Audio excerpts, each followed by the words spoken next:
So this morning, this meditation, like all of the meditations that we do here each month, this is not going to be really a guided meditation. We call them guided meditations, but I'm not going to be telling you any technique or telling you how to meditate. So these are more pointing out meditations. I'm not going to be giving the mind something to do, more to do.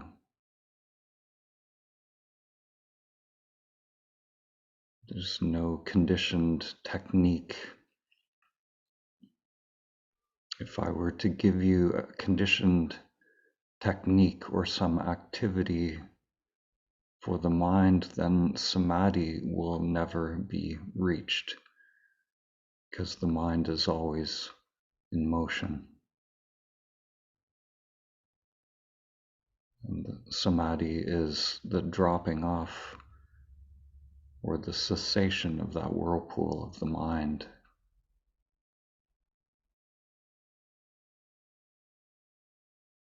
So I'm going to be pointing out those operations of the mind that are already in play.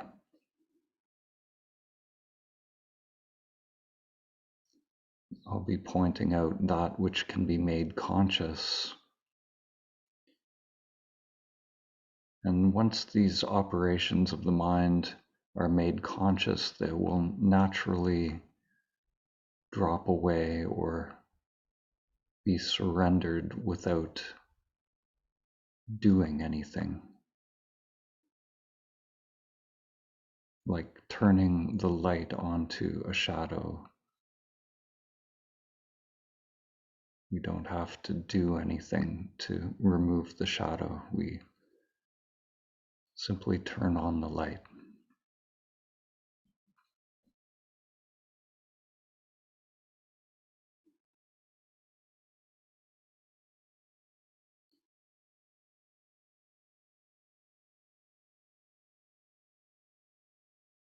For those who haven't been here before, there'll be more speaking at the beginning, and we'll move into silence as the session progresses,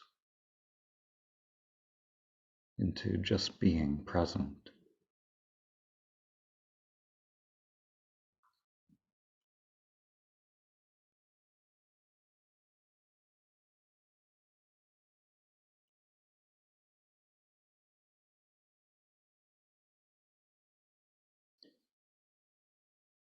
Just take a moment to experience this moment as it is.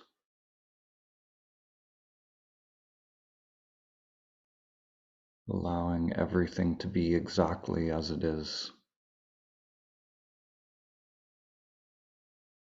Just being aware of what is.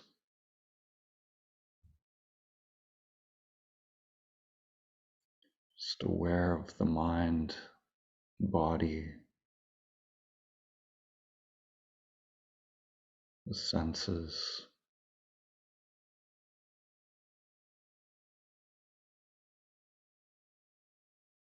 Notice if there's a sense of inner and outer.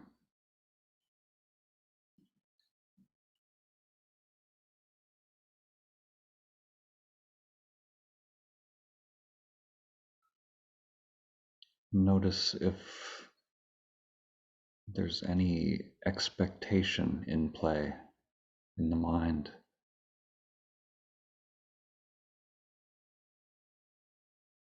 Notice if the mind is wanting to do something or achieve something, attain something.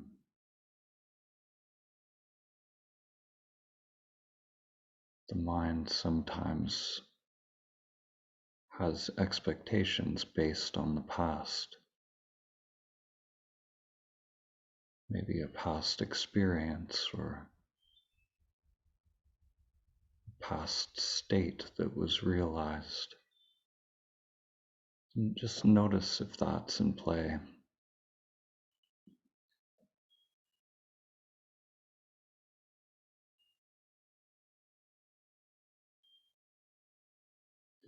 You can allow the mind to relax.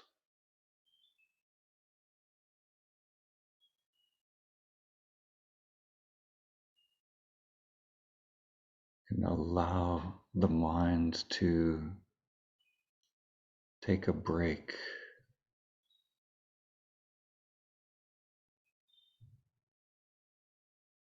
from its never-ending job that it thinks it has of doing, making things happen,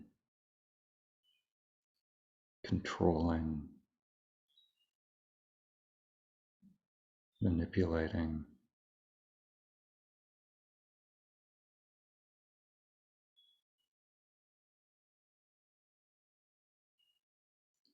The mind is in a habit pattern of trying to bring about connection or wholeness in our meditation. But the mind itself is the division. The mind, the conditioned mind,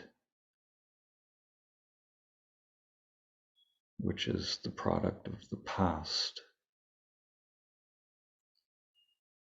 is the division or the separation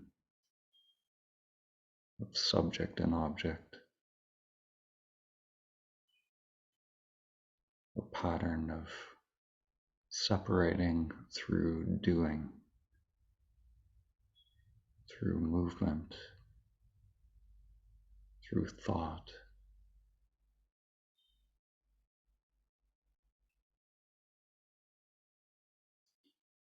So this conditioned mind is not the tool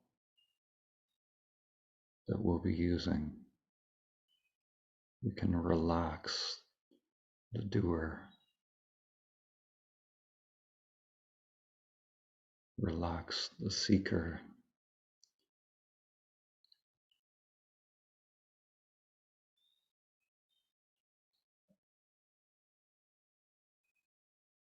and just notice who is aware of that mind, who's aware of that seeker, that doer.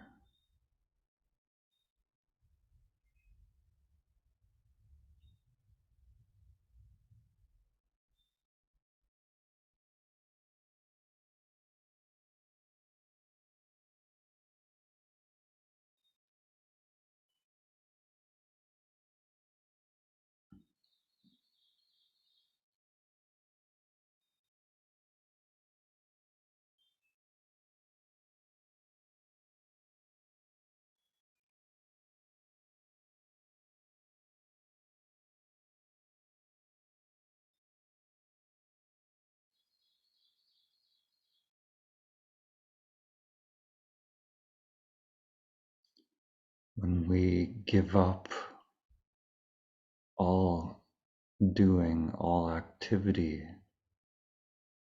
that could be considered meditation, then what remains?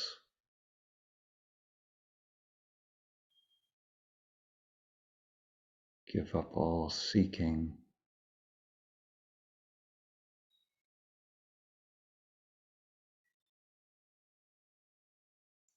We surrender to what is in this moment, just allowing everything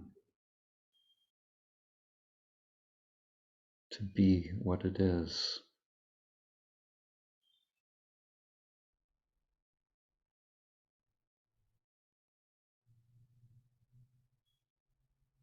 Notice if the mind thinks it needs to do something to surrender. The mind doesn't need to do anything. to surrender.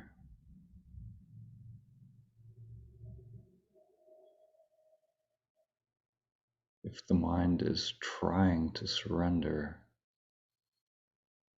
that's not surrender.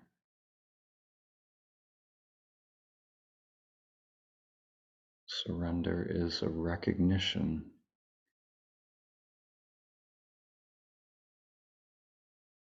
of that incessant controlling and doing.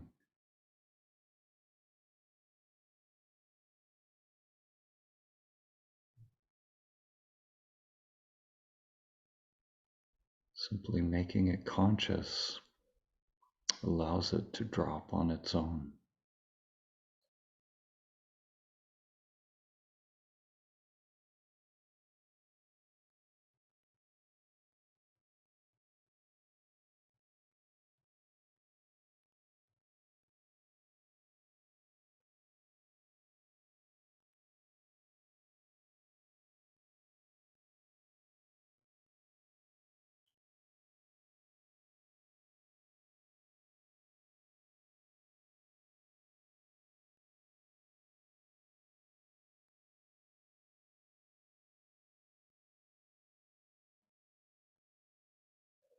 The meditation is so simple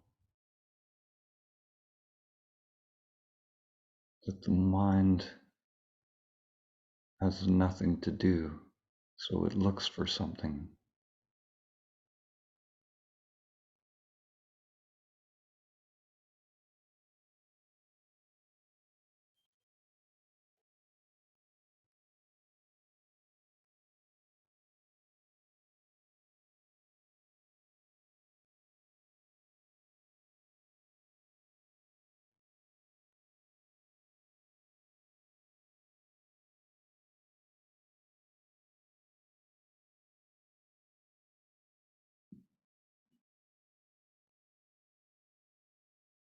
We're letting go of my will, the conditioned self's will,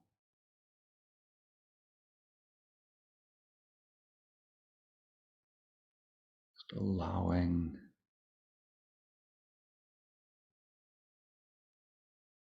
could say the higher will, the heart's will,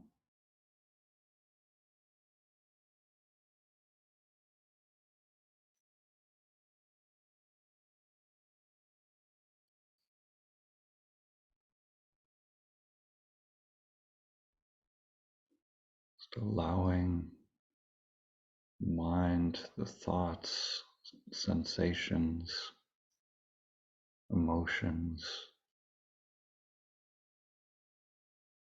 allow them to be what they are, not getting caught in them, not trying to push them away.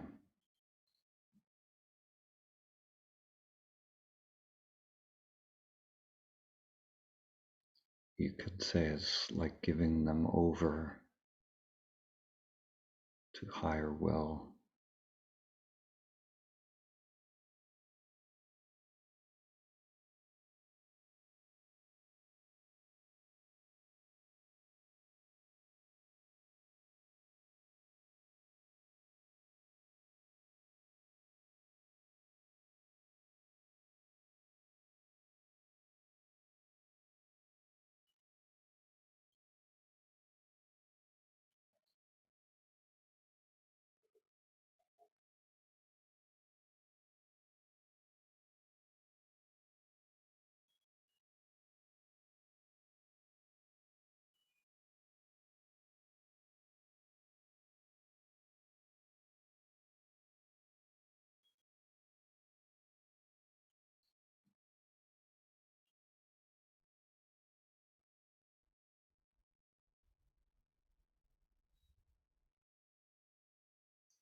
Who or what remains constant moment to moment.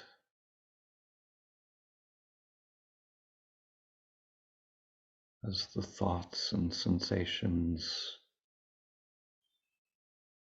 emotions come and go.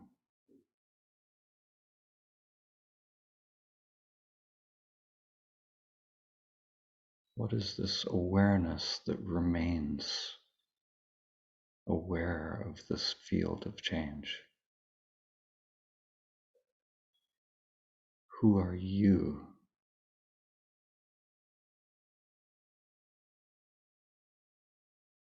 that is aware of this field of changing phenomena?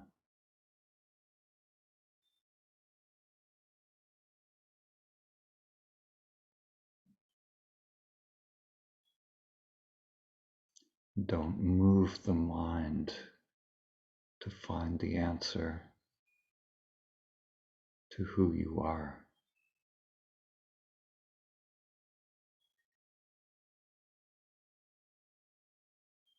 Who you are is closer than the mind, so close that it can't be looked for.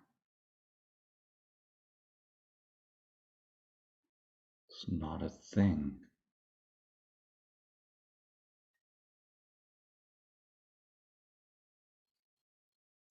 This I amness, an I amness that is always already present.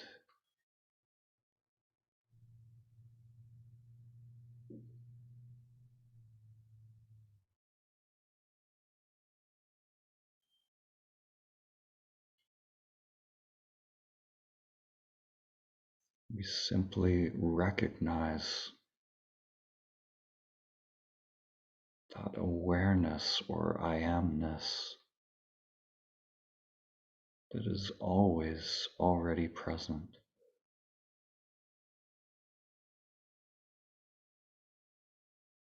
It's not about the mind finding it. We give up that seeking mind,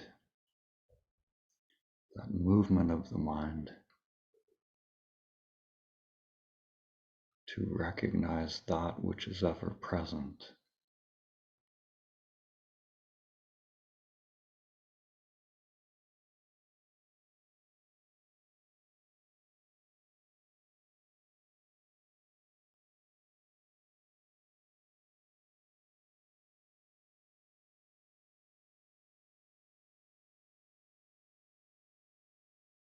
And even giving up, it's not the right word. It sounds like there's something to do. We even give up giving up, let go of letting go.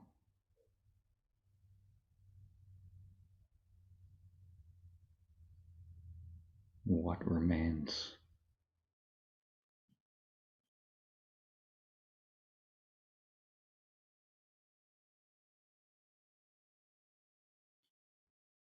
Who or what is present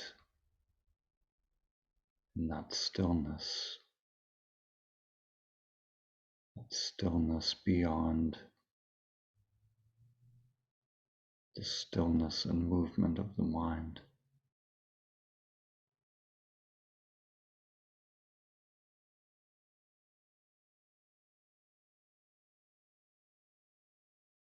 That unfathomable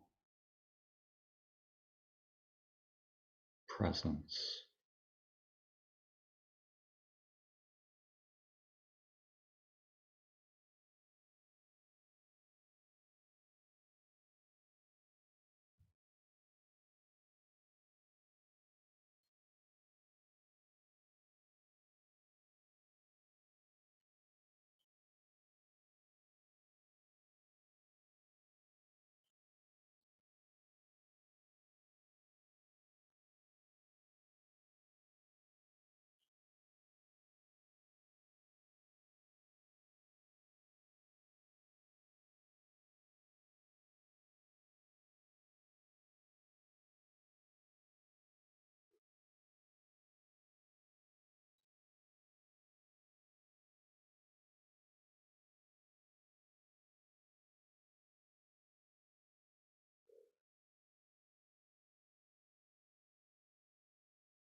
Just allow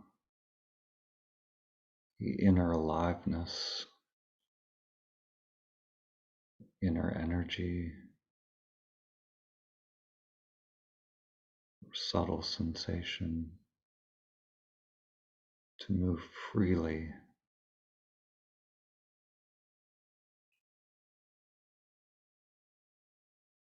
Just notice if there's any holding within the body,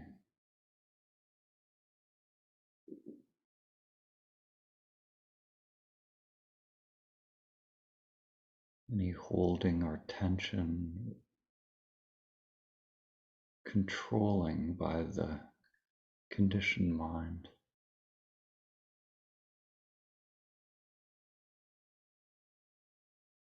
Notice if the egoic mind has any control over the breath.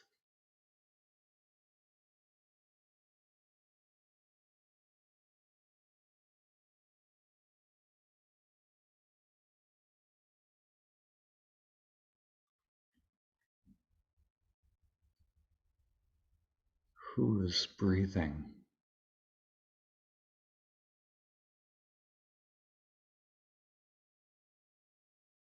Who or what is moving the breath?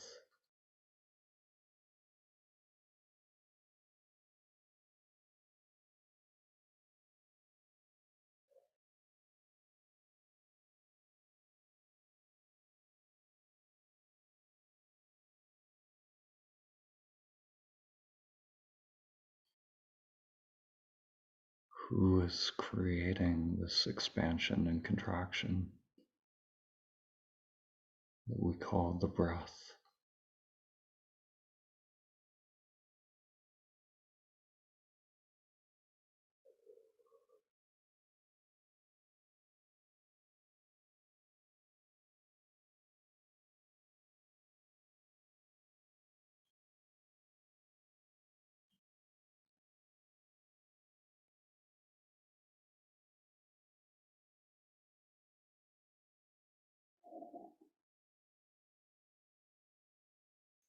Notice what comes up when we let go of control of the breath.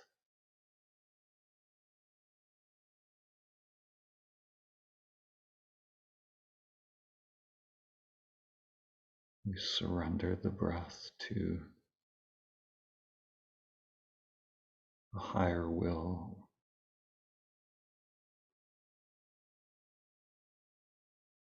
Trust that the next breath will come.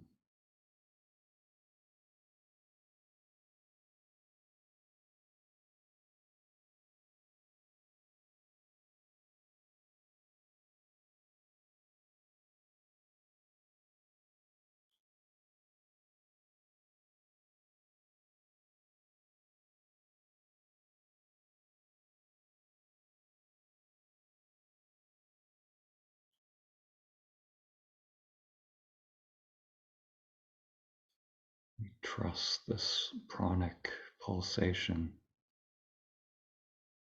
this animating principle,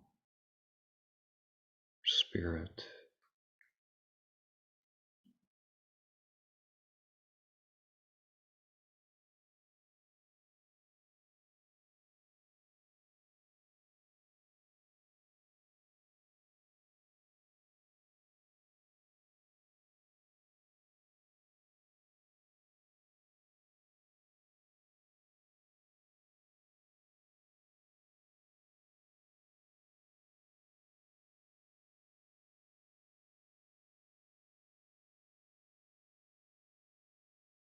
Not my will, but the heart's will.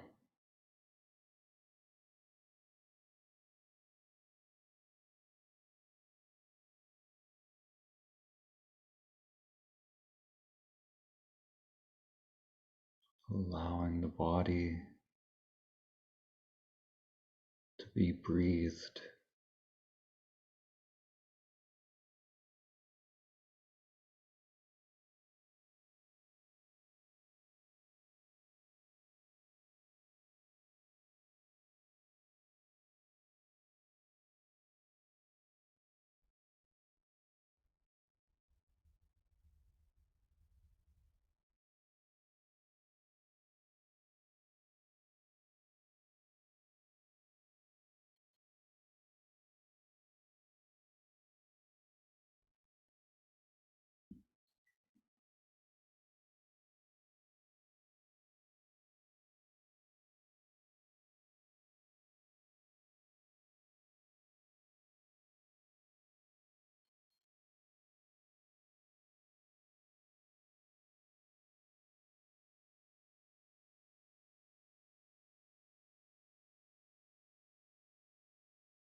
Just allow the mind to be wide open.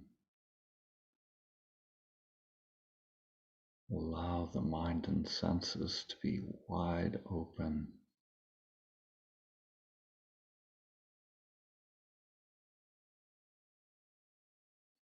Allowing all thoughts and sensations to come and go.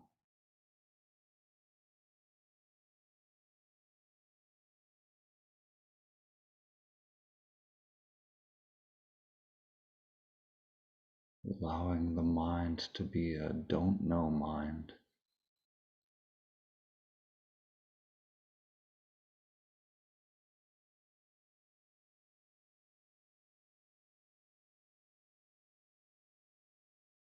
Just allowing the aliveness of this moment to flow through the mind and senses.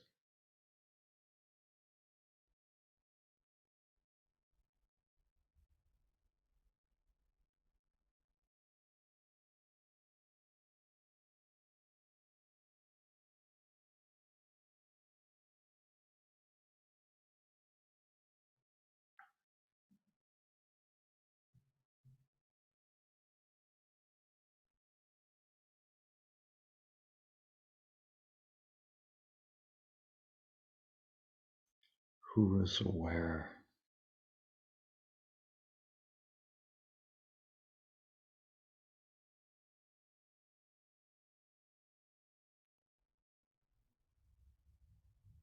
Who are you here and now?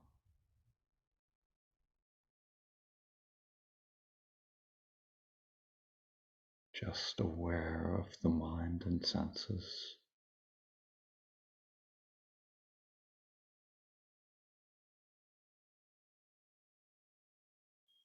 Who is just aware?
Open yourself to the here and now.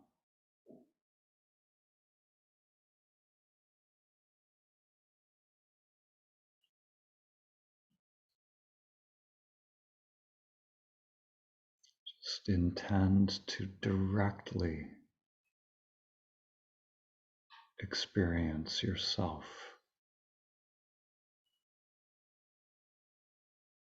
unmediated,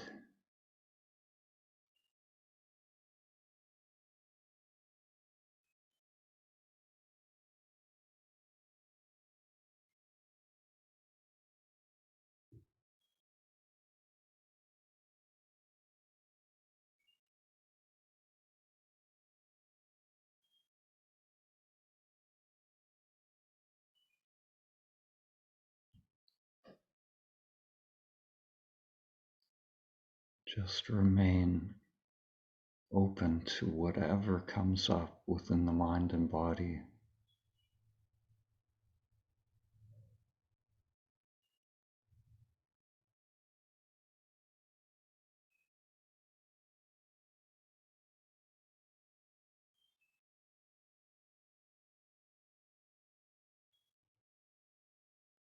Don't push away anything that comes up as a result of the inquiry into who you are.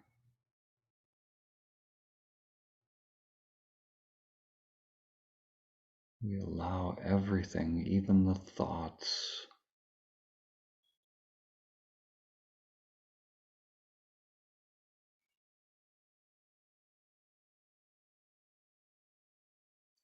even if the mind is generating fantasies or thoughts about the future or past, just allow it all to be as it is.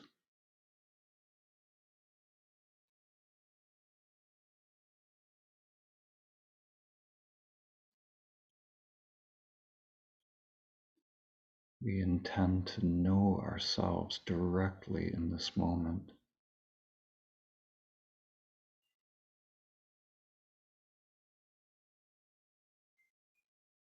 And then simply be conscious of what arises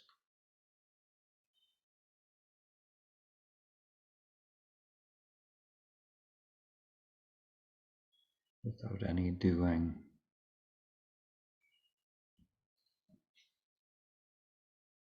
not adding anything to the movement of the mind.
Notice if this moment is vivid and alive.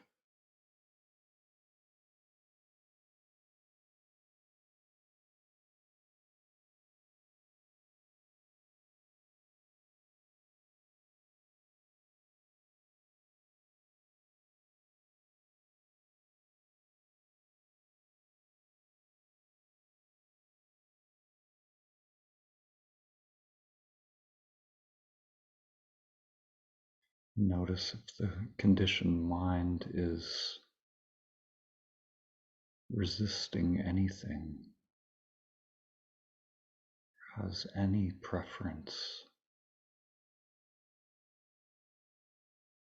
labeling any sensation or thought as good or bad.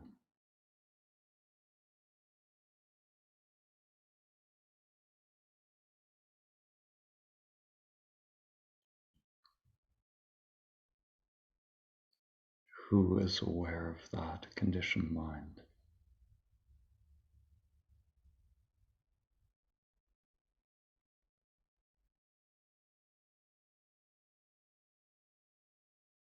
Awareness has no preference.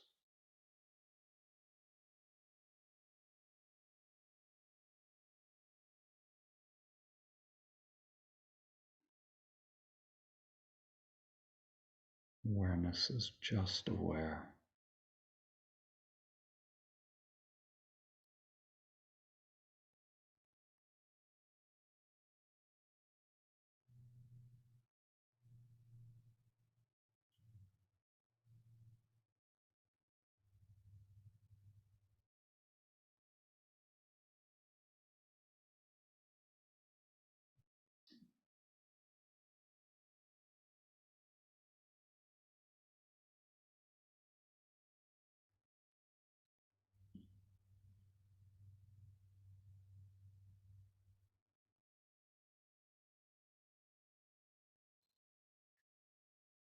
Awareness is inseparable from total equanimity.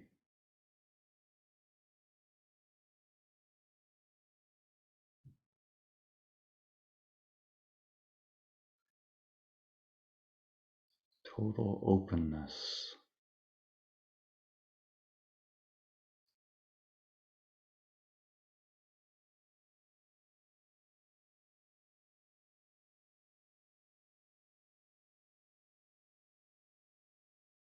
Like a vast expanse, allowing all phenomena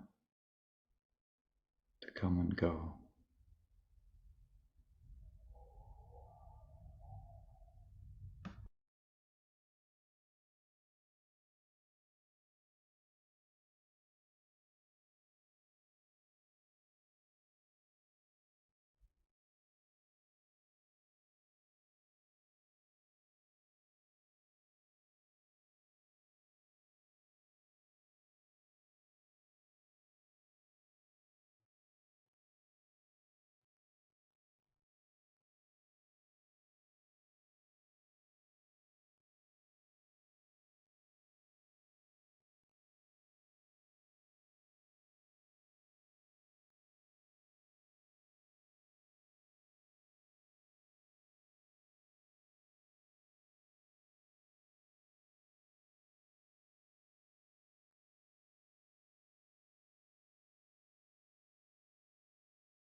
allow emptiness and fullness to be simultaneously present.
For the last moment of the meditation, if the eyes are closed, I invite you to open the eyes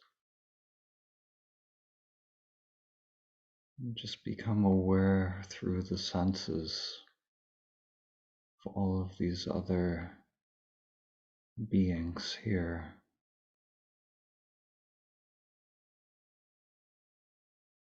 Become aware of consciousness, being conscious of itself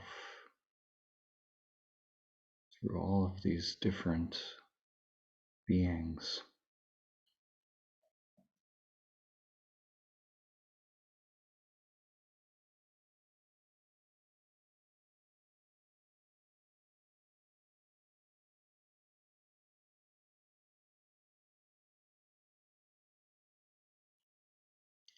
As always, we're not going to end the meditation.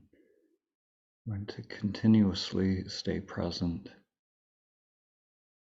but also move to the Q&A part of the event here today.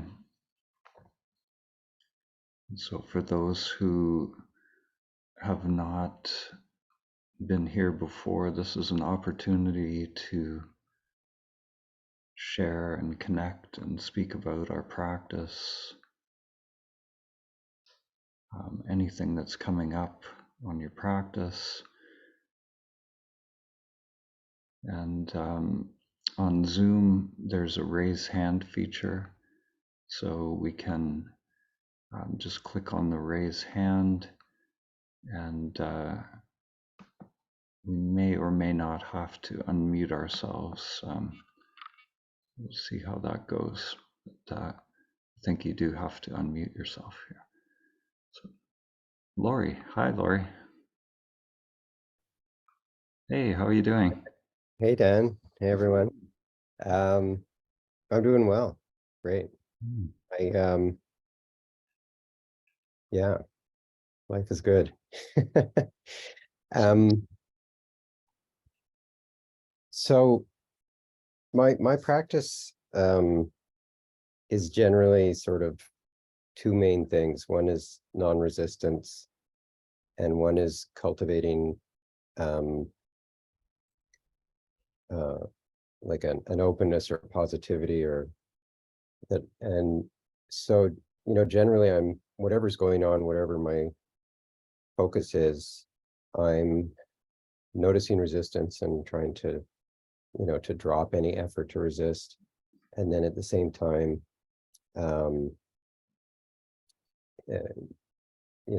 these days I often say, I love this, or yes, or some little inclination to the positive, if you will. And what I find is that results in basically bliss, right? It most of the time, including today, takes me to this just bliss state.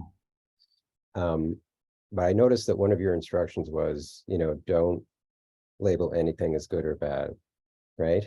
Yeah. and yet I am trying to bathe myself in this positivity and love. Basically, so like my definition of equanimity, which I guess I get from Thich Nhat Hanh, is equal love for everything, right? It's not an indifference, it's equal love for everything. So that's what I'm always trying to do, is love everything. So I'm just wondering, like, is that, and it leaves me in this bliss state, but my experience so far, it doesn't take me to samadhi. So am I like getting kind of sidetracked by that, or? Yeah, that's a great question. So yeah, in Buddhism, there's the jhanas, which are like the stages of meditative absorption, and so when we learn to surrender, we learn to let go to a certain degree, and then this one of the jhanas is there we sort of move. They have this word dukkha, which is this unsatisfactoriness. But one of the jhanas is the sukha. It's the satisfactoriness, which is accompanied by a sort of bliss state that comes. It's a deeper state of meditative absorption. So it's a progression, but we can develop a preference for sukha. So it is we're better off for sure than dukkha. We're better off than resisting everything. There's this openness and flow that comes. So it's a stage of meditation, but we can kind of get. Shinzen Young has a good phrase for it. He says he gets stuck in a good place. So it can. It can be something that is, really a hindrance, if our goal is to reach samadhi. So we have to, and this is the really tricky part, because it is beautiful. It's very hard to drop that bliss, and it's not that we have to get rid of it or push it away or anything. We completely fully allow it and fully experience it, but just notice the mind's preference around it. Just notice that the mind is trying to attain it, or grasping it, or maybe feels a sense of loss when it's not there. And just noticing and fully making that conscious. And then, in the jhanas, like the equanimity is the next stage after that. Then, like true equanimity, moving beyond sukha and dukkha, moving beyond any preference of a state, or an energy, or a bliss, or any of that. And that's a deeper level of absorption that can come. And there's different phenomena that can arise as we do that. Then that bliss might turn into, just a deep peace, or an open, just like a profound peace may come. And even that peace, we can be attached to that. And so we just keep noticing if any of these preferences are there, until there's no separation anymore from what is arising, and until there, even the bliss and the energy, the phenomena that's arising is consciousness itself. There's no observer and observed in that. Yeah, and I mean, I do, like, in terms of loving everything, I do try and love, tension and unpleasantness generally in my experience.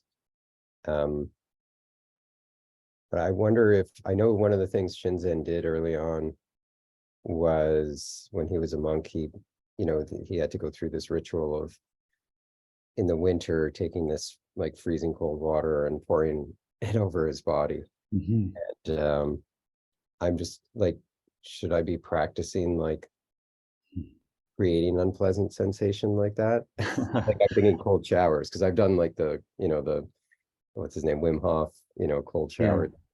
Yeah. Yeah, I mean, these preferences, it's almost like like this primordial, pleasure principle response to stimulus thing going on at a very deep level. So it's very, very subtle, sometimes this movement towards pleasure and avoidance of pain. And like at our retreats, we'll put people in conditions of no escape, and those conditions of no escape allow for, a very deep purification. So yeah, some of these practices are amazing for doing just that. Some of these yogic practices are really allowing us to sort of purify the deep levels of mind that we otherwise wouldn't be able to access. So I think we're just sort of naturally drawn to these things. Sometimes life will just present us with, the things. We don't need to look for necessarily for unpleasant situations, but like sometimes life will just bring them. But if there's a drawing, sometimes like I at one point on my path was drawn to darkness meditation. Other times, doing sort of yogic practices and deep purification. So yeah, I would say, we're just when we're especially connecting to that bliss state, that we're sort of plugged into the higher mind at that level, and sometimes we'll get downloads or insights into our practice of what to do next. So I would say just trust those insights and whatever comes. Some people I've known, they'll go into that state and actually receive like a yogic practice or some weird breathing practice that it comes right from their source, and that becomes part of their yoga or their sadhana. Mm. Mm-hmm. Thank you, Dan. Mm-hmm. Good to see you, Lori.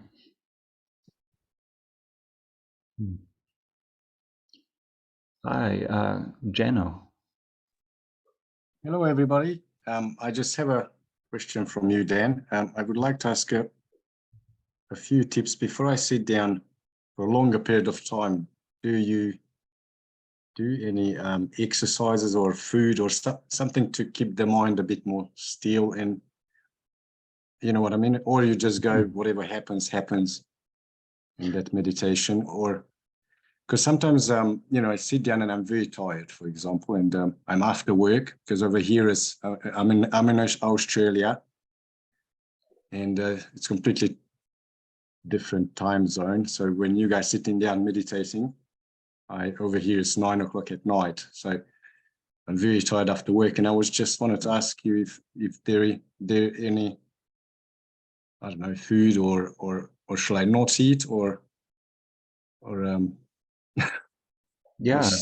or shall I practice something before I sit down? Or Yeah, like thank you. yeah, sure. It's I would say like there a lot of preparatory practices can be helpful for some people, and it depends, and it can change, on your path as well. For me, at one point, doing some yoga and stretching was really beneficial. I had really like Okay. tight hamstrings, and my hips were not, they needed to just sort of open up, and there were just some practical exercises that were beneficial. So there were some stretching exercises I would do on just sitting on the cushion, just kind of moving the body and stretching out. Practical things. The eight limbs of yoga, Patanjali's teachings. They have breath practices. There's all these different pranayama. It can kind of clear out the cobwebs if the mind is really busy. It can doing pranayama can be a wonderful preparatory practice. Often, doing that breathing, it brings energy, and then we can just sit in presence after that, and so I would say, like, and for diet, definitely, having a lot of food in the body is not optimal for meditation, for sure. The energy is going into digesting and all of that. So, so I would say lighter is usually better. But I would also say there's no absolutes for any of it. I've gone through things in my practice where, my energy was so strong, I actually needed some grounding in Okay. so it can also change as well. Yeah. So for me now, it isn't so important whether the stomach is full or empty. Like our true nature, is what it is, regardless of what is going on in the body ultimately. So I wouldn't say there's any absolutes for that, but But yeah, preparatory Okay, practices. Pranayama, I would say, that's is, for most people, is really getting into a practice can be really beneficial. okay. Thank you. Mm-hmm. That's great. Thank you. Mm-hmm. Hi, John.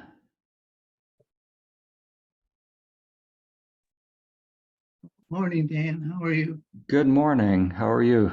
Good morning and evening and night to everybody else that's out there. Yes. What came to me is it was a continuation from our last Saturday meditation. And it was a continuation in a way that really answered a number of things. But it was regarding my example of the balloon and the air, and the differential between the two, and the balloon being our body, the air being the same on the inside or outside of it. And it was kind of like I explained it when my dad passed. The shell was there after one breath was gone. I could see the shell there. And I could see that his spirit had gone, the air had gone.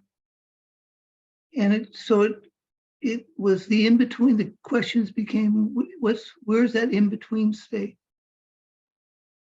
I'm a firm believer that we are in the state of embodying a new human body to be a bridge in sharing the higher consciousness that will be available to everyone. And today was a good example of continuation of that discussion in a way that really revealed, and Dan, please, I may go on and on, stop me, move on. I can't help myself. But what today happened was I was observing the in and out when you said breathe or breathe the body. It just made that connection again, that the body was just something to dress, to put out over us. It led me to examples of what that might feel like, or what you might have observed with somebody else that might be in that state of being, and you're in their presence. And it made me realize that I understand the guru phenomena. And the guru phenomena was always worship the guru, at least people thought it was. In reality, it was worship the guru within. But what was always there is the guru that was teaching, in many, many cases, not all. Like Sai Baba, like Guru Mai, Amachi, Mother Mara. I could go on. Dr. Singh, who I've been in presence of every one of them, and they carry a different level of shell with them, or veil. You can feel the density has gone from many of them. So when they speak from a different level of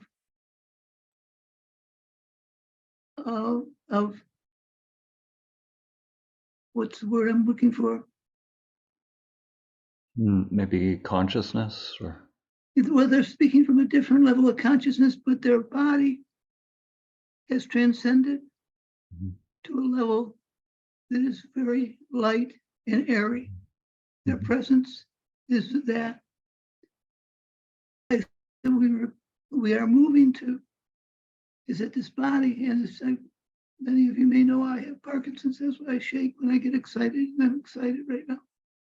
So, but that's an example of this shell. If it was denser, or if it was lighter, it may not appear as much shaking. But I always asked the question when I knew that we were in a new period of evolution.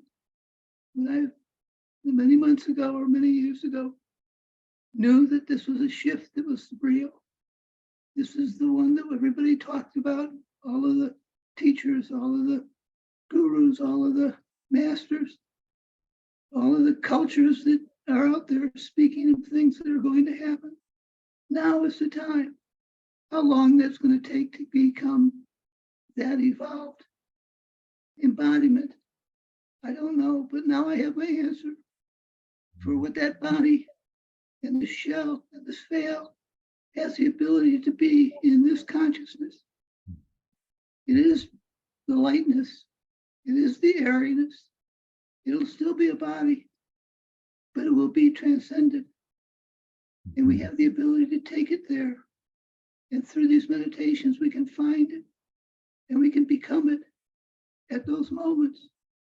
Maybe only for a period of time, but we can have it and have it there for not doing, but being that body, being that consciousness. So I'm now getting more and more of the answers to me are coming, at least for my own perspective. Beautiful. But I believe it. And I sincerely believe it. And when I open up my eyes, I have this favorite spot that I sit in the kitchen, at the kitchen table, which is a raised kitchen table. And in front of me, I can look out at our deck, which is covered with flowers and everything. It's just really a nice feeling. And green trees and whatever, and a little bit of sky, and sunrise is right here. And I looked, and all of a sudden I opened my eyes, and my beard was just bright sunlight. Had I not opened my eyes, I would not have seen it. And so it was like, whoa, it's happening right here at my kitchen table. So anyways, thank you for letting me share. Thank you, John. Thank you, John. Yeah, I love your sharing. I love, it's that simple. It's like, the revelation of the mystery in the simple beingness of the moment, just the light in the beard, or, and to me, what you describe, there is something collective happening, this, like, as we all kind of go through this evolutionary process within these avatars, to me, it seems like we're becoming more like individual nodes in a higher mind, or one mind, and there's something new, a collective experience that is unfolding. And at the same time, our true nature is perfect as it is. It actually doesn't need to evolve or become anything. So the awakening is always right here and now. And this is the paradox of being human. There's this changing through time, and yet everything perfect as it is. And this is the mystery. This is this is what this human vessel is like a bridge between the time bound and this perfection, or this infinite consciousness. So Dan, you say it so eloquently, and then what it for me is, I was wondering how we transition this shell to a vessel that is transparent and becoming more evolved in its consciousness, and carrying a lighter weight along with it. Do you become light? Do you become ghost-like? What is it that you become? And I was asking that question in trying to figure out that transition and how the bridge would become. And I started realizing that whatever this being, this shell becomes, is really dependent on the level of our consciousness in the moment. And I have been in presence of, as I'm sure you have, some very high high presence, like Sai Baba, like Mother Mamachi, and so on. And I noticed it's their presence, their body feels and looks lighter. Mhm. And it is, because they embody a different level of consciousness. Mhm. And so that's the example. It isn't becoming the guru, because you already are, but it's embodying the same level of consciousness to be able to walk in that light Mhm. of the Christ, the Buddha, and those avatars that are out there shining their light for us to see the presence we can carry when we go out into the world as activists to change this world. That's going to be the key. How are we going to go out into this world and change it?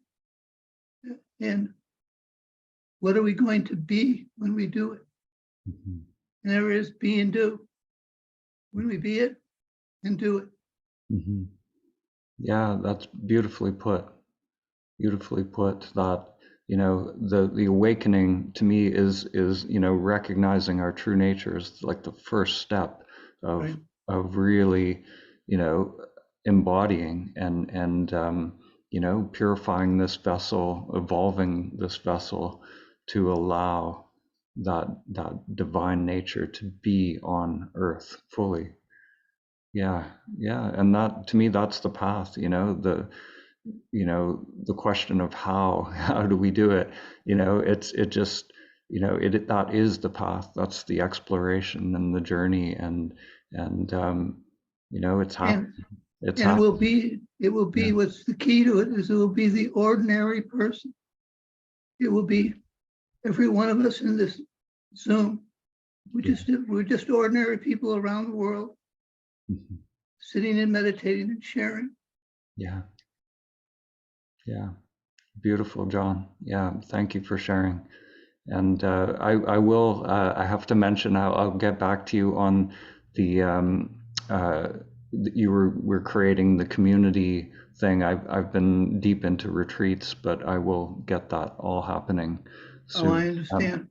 Yeah, John is, we're creating a space on the community site for people to share their awakening experiences. So that's Kind of called all. divinely inspired stories Yes. of awakening.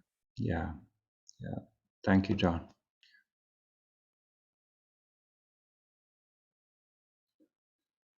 Hi, Rick. Good to see you, Hi, Rick. Dan. How are you? Good, Good to good. see you. Good Good to to see see you. some familiar faces. Yeah. Alex, how are you, Alex? Mhm. Yeah. Yeah. So I've been with my wife who's sitting next to me. We met inside the silent meditation. Mhm. So Blanca, yeah. Nice to meet So you. and then one thing led to the other, and we got married. We're living together. So we've Wow. been traveling. Congratulations. Thank you. Thank you. We've been traveling for the past 3 months, Bolivia, Argentina, and Uruguay. And so it has enabled us to kind of continue with meditation. Because I really don't call a practice, because if I begin to put labels on it, then I begin to utilize language and words in attempting to describe something that cannot be described with words, as you and I have talked about this in the past, which is like you refer to it as a cosmic joke, So, but one thing I did is it was really something else with today's meditation, because you kept asking is, who am I, right? So I've been asking that question for all my life, but with a lot of intensity, especially in Argentina, because in Argentina there's a very unique energy. it's a lot of people that are with a certain awareness of samadhi. There's a restaurant named Samadhi Restaurant. You know, there's a lot of stuff in Argentina. And I kept asking myself, who am I? Who am I? Who am I? Who am I? And it came in a dream to me, which is not in a dream, but we'll call it a dream. Basically, I am love. By that I mean pure love, consciousness. It is not, you know, the love that we think of. Yeah, I love my wife. I love this. I love that. It's pure love, and we keep going away from that. We keep going.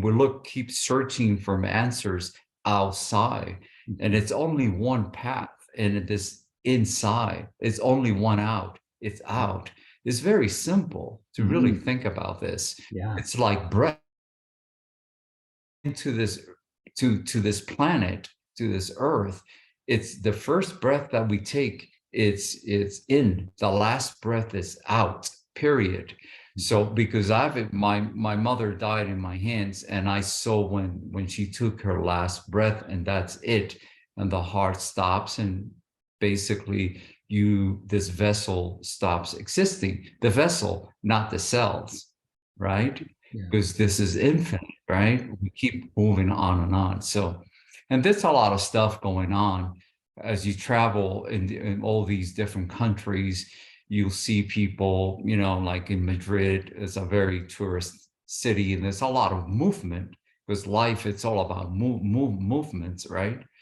And then you go to Bolivia, you go to deep in the jungle, and they're just Indians, and you know, they're just sitting around, and you have all of these movements and energies around this earth. And we keep forgetting about mama earth, you know, which is a living organism. And perhaps we came from there. Perhaps we came from somewhere else, you know, or it could be a combination, right? So anyway, so I wanted to share some of that experience. And as always, thank you. Thank you. Thank you for being there and creating this beautiful space. So Thank you, Rick. And thank you for sharing that. Sometimes, you know, the word love is interesting. I don't use it that often because it's so, you know, we refer to so many things with that word in the English language. right.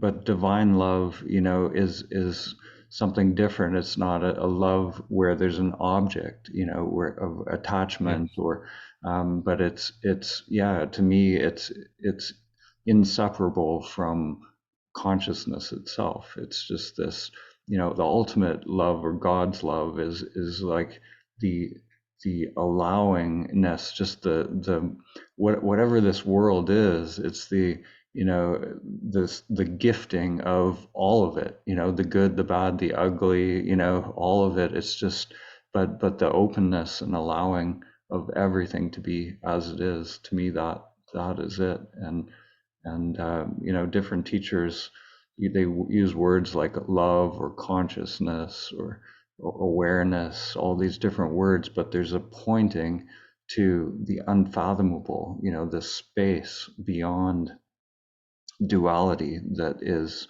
just that. And you know, and all of these words have different sort of you know, pointings, but it's all ultimately pointing to the what can't be expressed in words. Yeah. Right. It's more like a feeling, that a very deep kind of feeling, but the deepness is also connected to all, right? It's not just one thing, right? I'm not connected to the tree. I'm not connected to the birds. I'm not connected to my wife or to myself, but I'm connected to everything. I can exchange cells with a bird. I can exchange cells with a tree, with earth, with you, with everyone on this call, right? Because that's who we are, right? All this nothing, this space. But you know, the beauty about this is that we have this mind that thinks is that's the only thing that exists, right? Mhm. That's kind of, but that's kind of the fun part, I would say.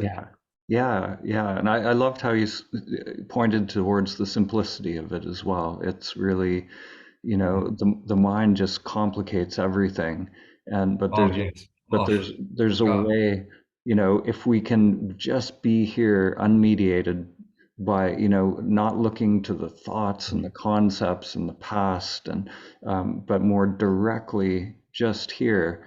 It's so simple that there's nothing for the mind to do to mediate that, and Exactly. so it's beyond simple. There's nothing to it, you know, There's when nothing. There's really yeah, nothing.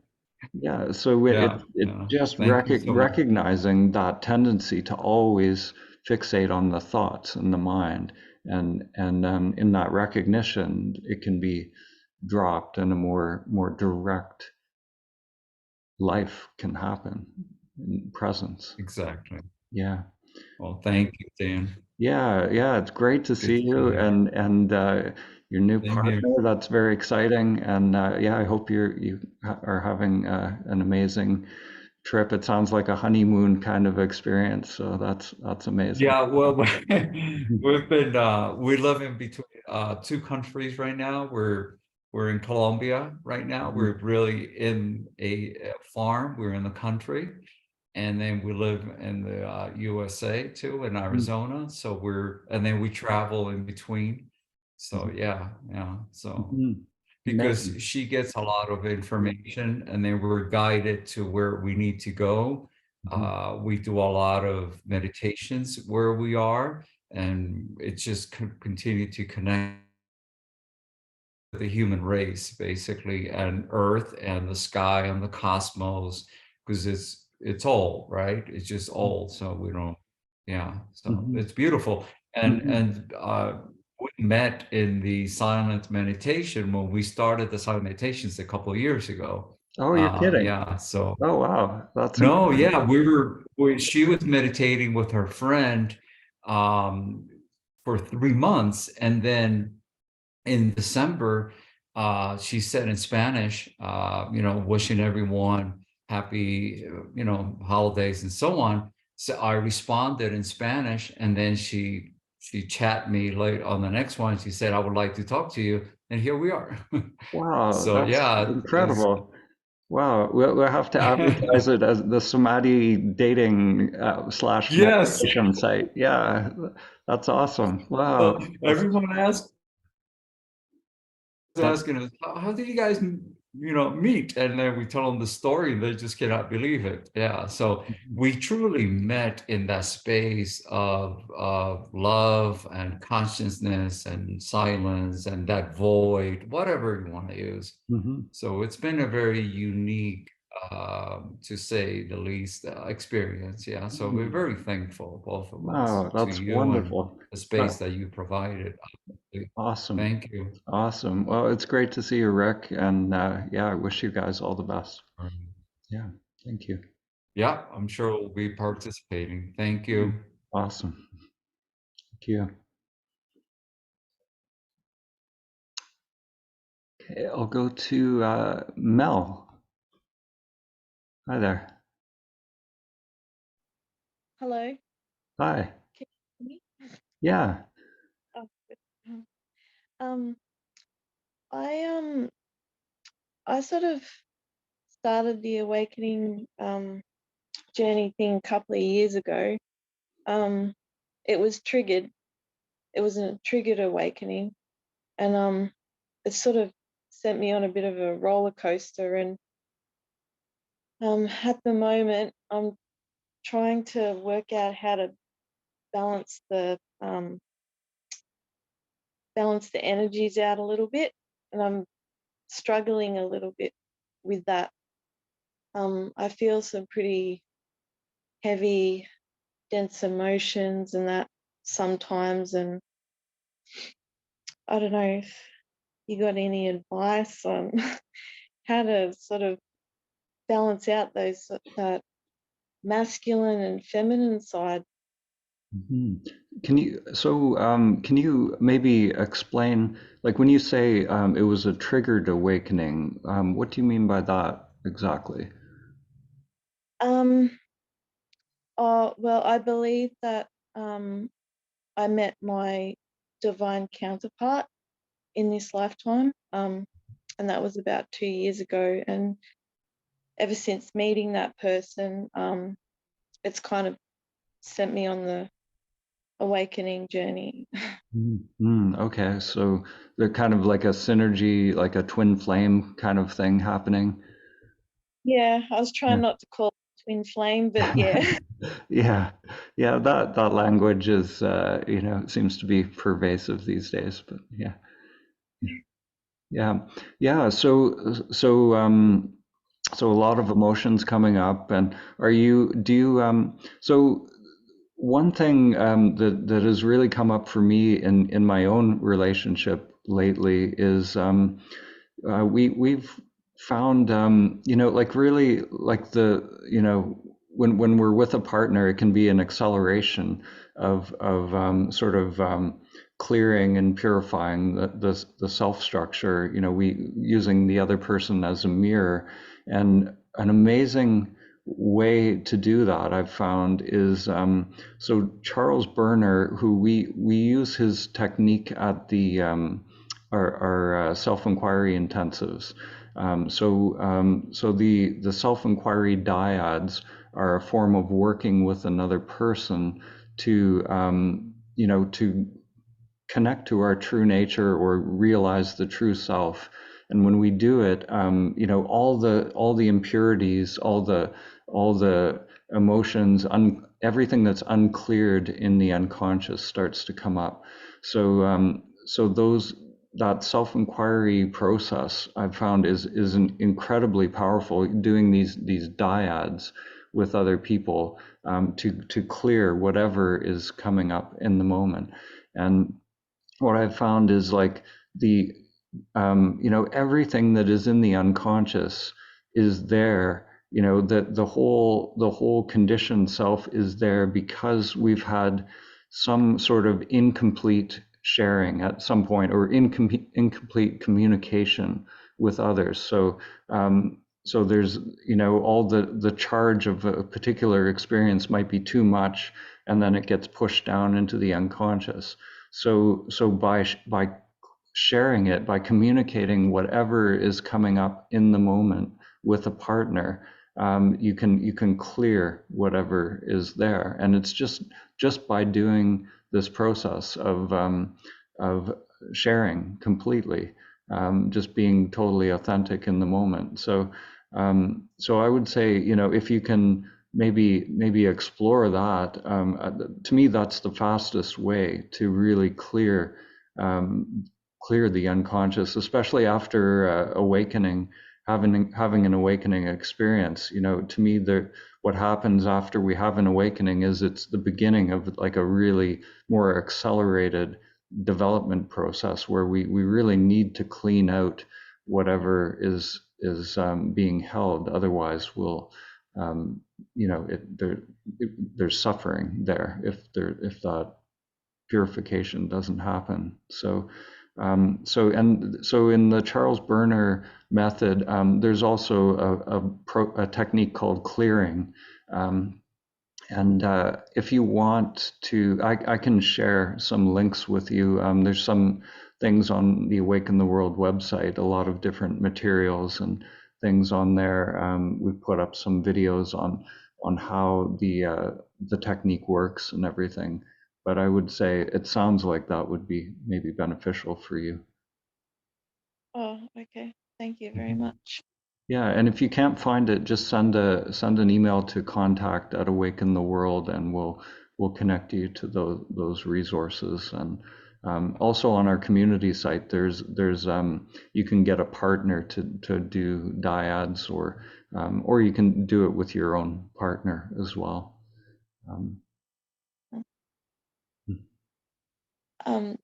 Okay. I I'm in silence with that person at the moment. Okay, yeah. So you can do you know, these exercises with anyone, you know, like you could find a partner, you know, so yeah, maybe like what's coming up for you, you know, right in this moment. What are you feeling right in this moment? Well, oh, well, I'm feeling a bit nervous about talking about stuff, but I just, I think of frustration a little bit, that I just can't seem to get to where I want to be, like impatience. Mm-hmm. I Mm-hmm. think. Mm-hmm. Yeah. So do you feel that in the body? Do you feel that is there a location for that frustration in the body? Um, oh, probably my upper body, Mm-hmm. heart, head. Yeah. I don't know. Yeah.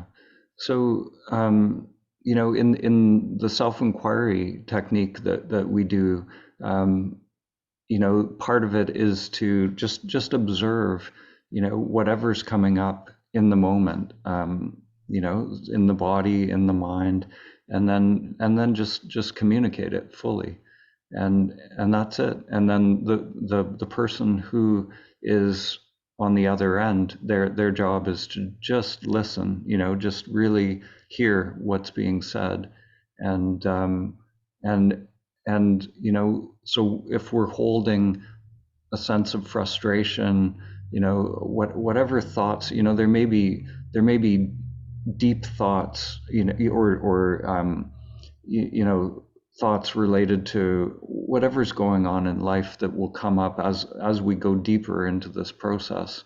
So you know, we just by having this intention to directly experience who we are, our true nature, you know, all the false beliefs and patterns that are in play, everything in our life, all the psychology stuff can start to come up, and be cleared out.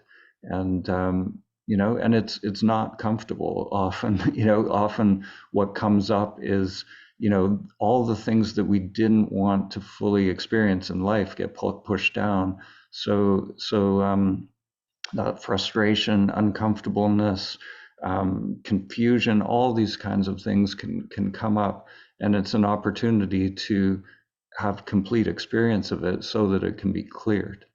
Um, so you know, and that it's you know, it's an amazing process. You know, sometimes it's called like the shadow work. You know, it's the messy kind of human stuff that we, you know, sometimes it's easy to bypass it just by meditating or, but to me, this is the stuff that really needs to be cleared out if we really want to be free in these human vessels.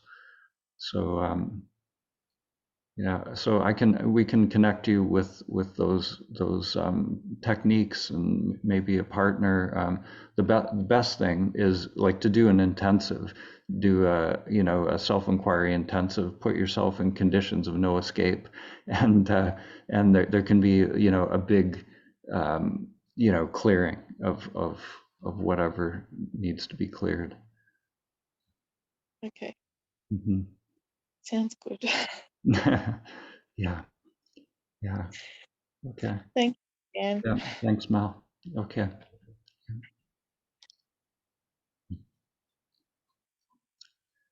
Hi, Joseph.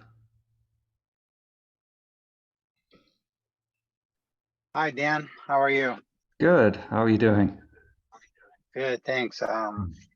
Yeah, I've been doing the hourly, and I wanted to every day do drop-in meditations, and wanted to thank you for having that space. It's really been a good transformation for me in that practice. You know, I've always wanted to develop a practice, and finally, this was the thing that was got me to commit to it. Over here, it's 4 in the morning Pacific time, so 4 to 5. every day, and it's been a good transformation. Wow. And I'm looking forward to coming over there in the retreat in June. I'll be there for 8 days, 9 days, something like that. Awesome. Yeah, I recognized yeah. your name on the I am retreat. Yeah, that's awesome. Oh yeah, Yeah. yeah. Mhm. Thanks. So I was going to ask you, do you think in in meditation, the goal, is it good to be goal oriented towards awakening or enlightenment? And do you think is it a one-time shot, like boom, you become enlightened and then it's done, or is enlightenment and awakening a constant progression for our, you know what I mean? You know what I'm saying? Yeah, absolutely. Yeah. So, the way I describe, awakening, I distinguish between awakening and enlightenment. So, Okay. so to me, awakening, like what we do at the retreats, there is sort of you could say a goal, but it's not a goal for the conditioned mind. For the conditioned mind, it's a process of letting go of control. So there's, usually a goal, involves some effort of doing something, to achieve something that happens in the future. So this is a sort of unique goal where it's a letting go of, attaining something in the future, a sort of stripping away or dropping of what the mind is doing. It's always dissatisfied with what is in the present moment. So there's this letting go of the mind's controlling and trying to attain and seek something in the future.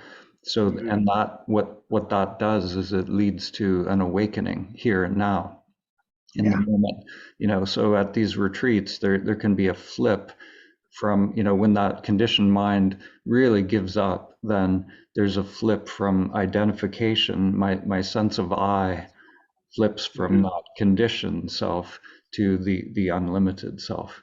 So to me, that's awakening. And that's an important turning point on the path. It's it's very significant because in that moment you realize, the conditioned self, when there's suffering, when there's friction, resistance in life, we understand, once we have that awakening, we understand where that suffering lives and to whom it belongs. It belongs to the character. So it's a huge turning point in terms of suffering in life, but it's also not, it's not enlightenment. We still, to me, that once we have that awakening, then there's actually an acceleration of the purification process within the conditioned self to purify the samskaras or the conditioned patterns, anything, all the imprints that are still being held within the self structure.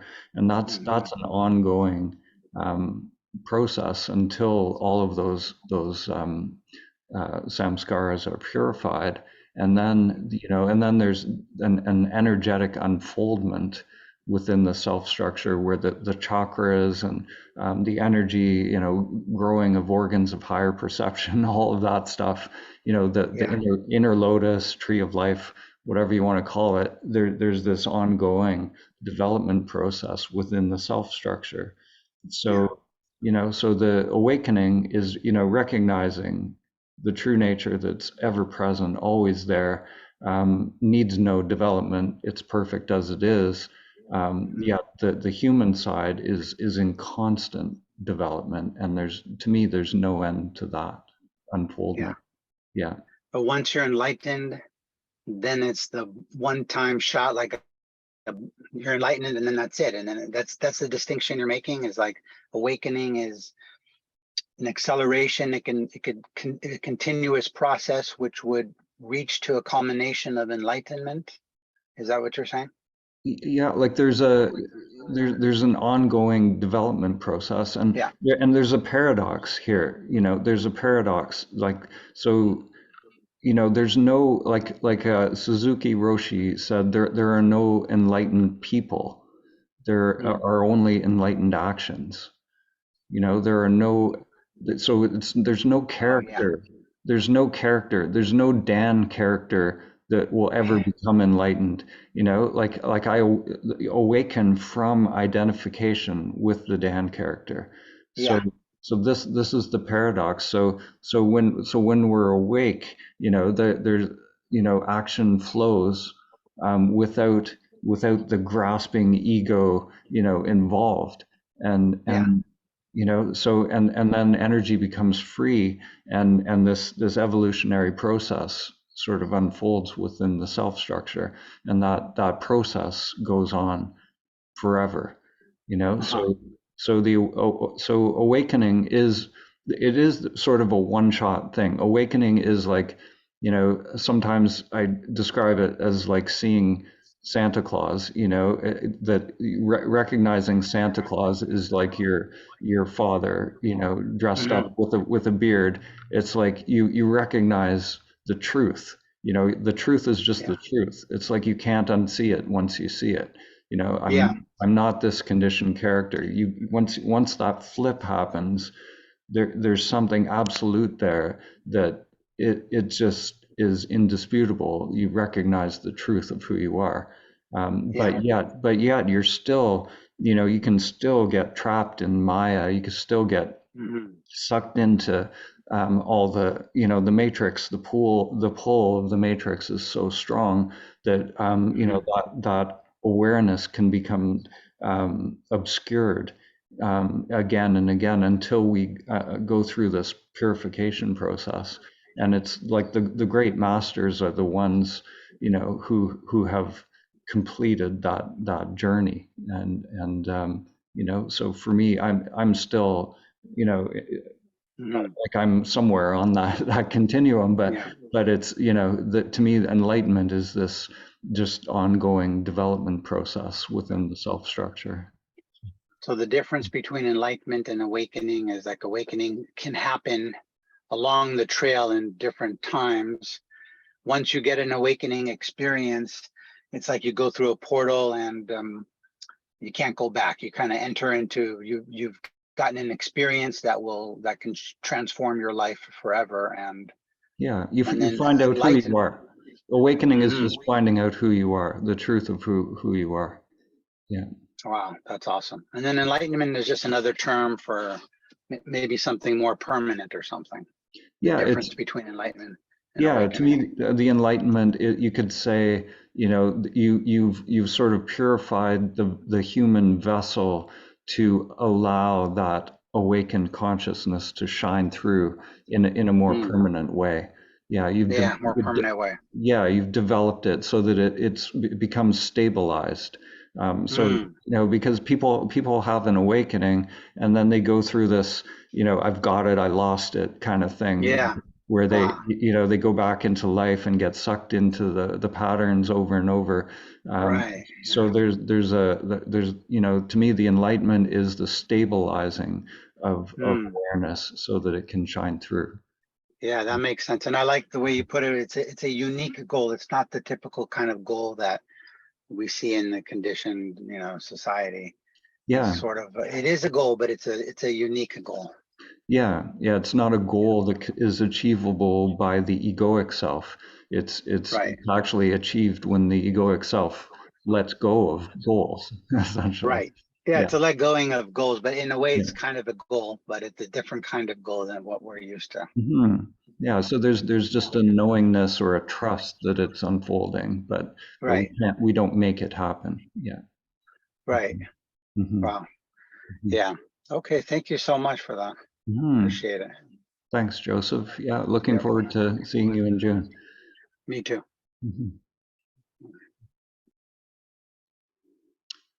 Right, I'll go to Gu. Hi there. Hi. Hi. Hello, Dan.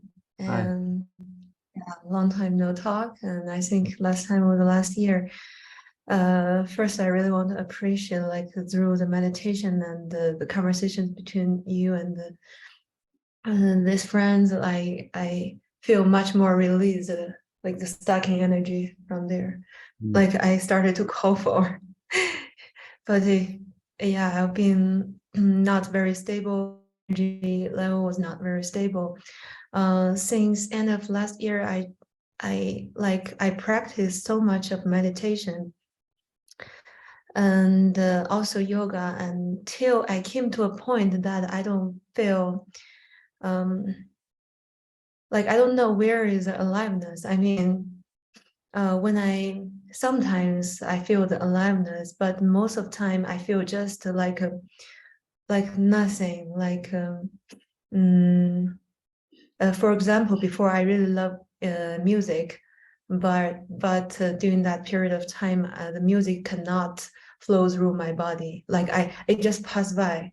Like everything, other things, it just because I don't have a recognize or preference or anything, so it just always pass by, and I feel like I don't feel the aliveness, and I also don't feel energized at all. Like sometimes I feel, yeah, I just want to sleep or sit or just I eat also very little. I don't feel like eating different kinds of food. Yeah, and no creativity. Like before, I like writing or some things. So one day I think perhaps I reached the point that I don't know where to go. Like I was so confused. So I just dropped everything.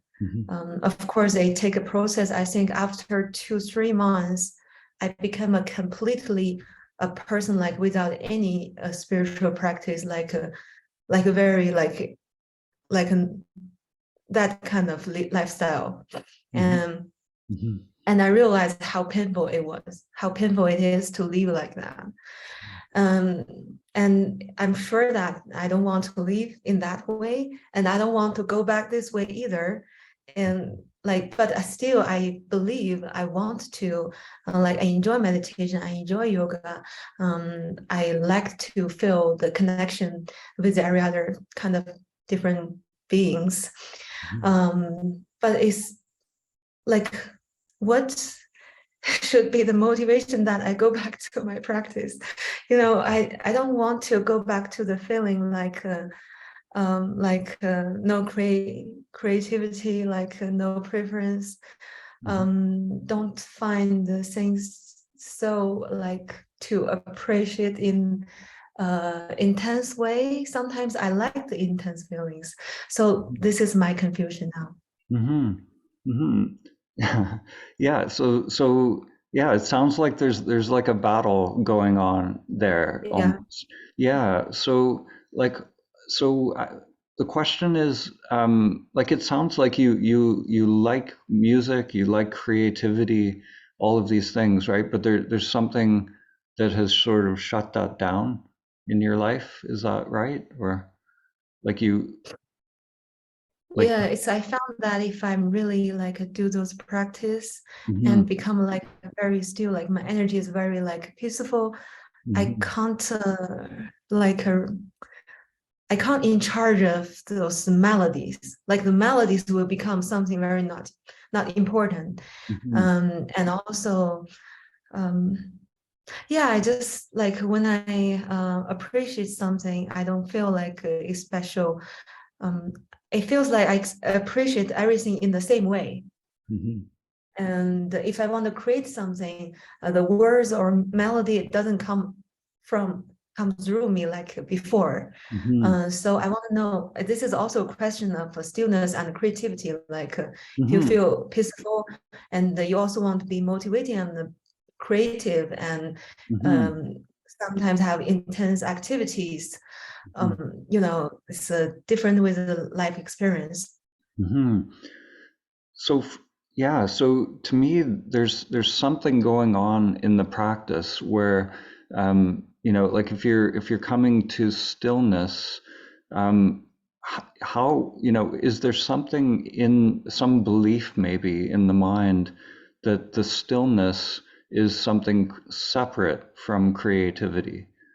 You know, are they two different things? Like for me, when I really become present and still, that is the creative center. That is the creative source. Like the stillness and the creativity are not separate. You know, like if I go into you know, meditation, then, you know, like all the films and things that I do, music, all of that just sort of comes when stillness is there. It's like it's not separate from it. So how? So I'm wondering, is there something, maybe a belief that, you know, by being still or meditating, that you're giving up something, you're giving up this dimension of creativity, or it's somehow separate from it? Because to me, it's like, you know, like what excites you? You know, what excites you? What brings energy into your life? Like what, you know, what do you want to do moment to moment? You know, not like something to figure out with the mind, but like, you know, what makes your energy come to life? And to me, that's not it's not separate from meditation. You know, it's like the meditation is life. You know, it is life. It's like we don't want to be meditating, you know, to try and transcend life, but it's like it's a way to see the patterns of the mind that are in play, like how the conditioned mind is looking for something, and that looking and constant searching keeps us from directly experiencing what life is. Mhm. So, you know, so my question is like, what excites you? You know, like what you know, what do you want in life? You know, like and I mean not in the most like childlike way. Like what, you know, if, as a little kid, like what kind of lights you up? You know. Yeah, I think what I want the most is when I want to do anything, I have no fear. That's what I want. Mhm. Yeah. And okay, and yeah, I realized that when I'm gonna do meditation, I think I give myself like order, like okay, I'm gonna be in certain ways, some things Mhm. like that. I think that stopped me, Mhm. just like you said. So what do you think if I want to, for example, I want to still like keep some practice in my daily life, Mhm. and I just go for it with like completely no idea. I just make the schedule and just go for it. Like that's it.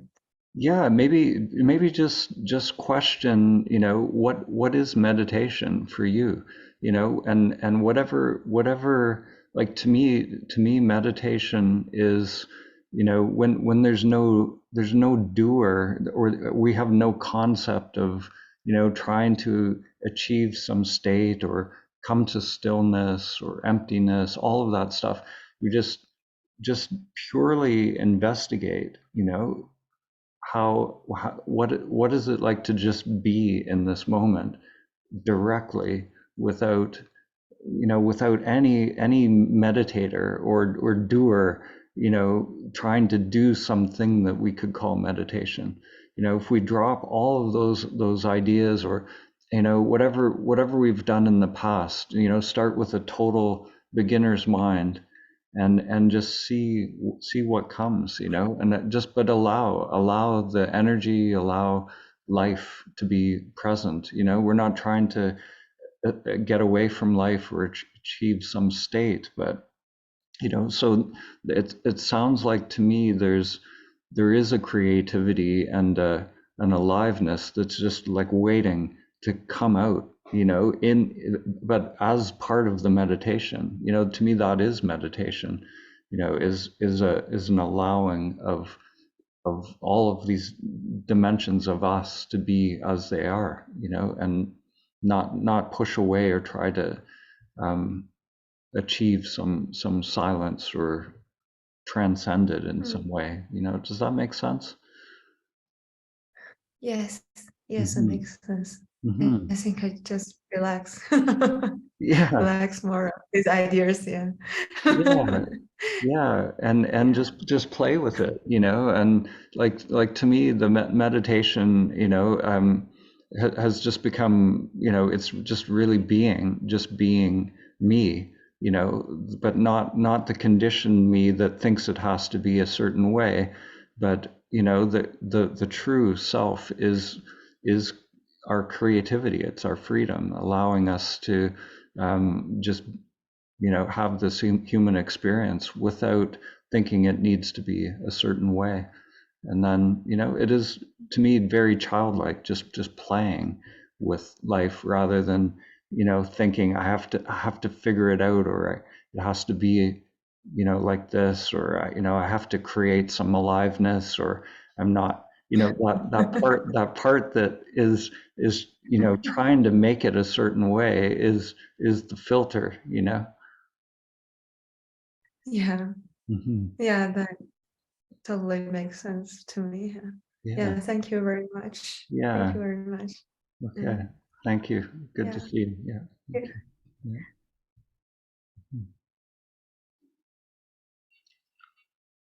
Hi. I'll go to Lucien. Yeah.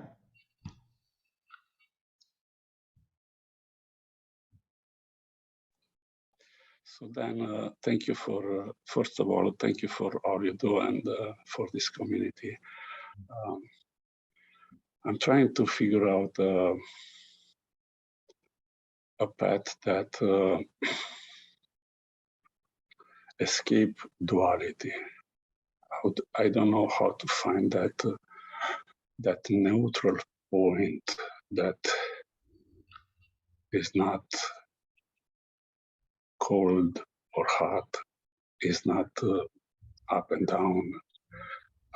Do you think there is any way as human beings we can reach that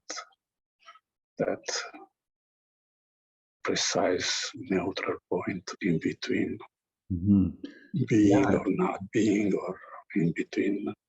Yeah, like to me, it sounds like you're describing, awakening, awakening to our true nature, which is, it's not of the dualistic world.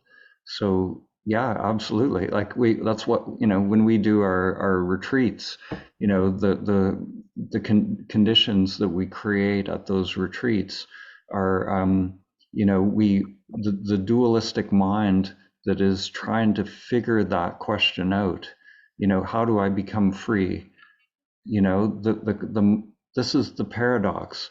The mind that is asking that question is the prison, and that mind, that conditioned mind that wants to figure it out, will never become free. It will never figure it out, because it is the prison. It is the division. So we awaken from that mind. We awaken, we realize that awareness was never in prison. The true self was never in that prison. The whole paradox of awakening is I have become identified with that mind that's trying to figure it out, that's trying to do something to get out of prison. But awareness was never, so the awakening is awakening, just recognizing that which we always already are. But somehow we've become fixated on this conditioned mind, and this duality, and this endless dance of good and bad, and pleasure and pain. All of that's all happening on the screen of the mind. But the awareness is free of that. So what we do, like if you know, to really realize that, to actualize that, is putting yourself in conditions of no escape for the ego, where there's a purification process happens, and we create the optimal conditions for that flip to happen. So the identification with that character drops away, and there's an awakening to our true nature. Thank you. Mm-hmm. Mm-hmm. Yeah. So to me, the self-inquiry retreats are the fastest way and the most expedient way. They're also the most, in some ways, the most difficult way because they're intense. They're intensive. There's not a shortcut. You still have to, do the work of facing whatever needs to be purified in the unconscious, and feeling all of the stuff that's been kind of pushed down. But if we're ready to do that work, it is, the fastest way for sure. And I have another, I don't know, question, maybe. Do you think that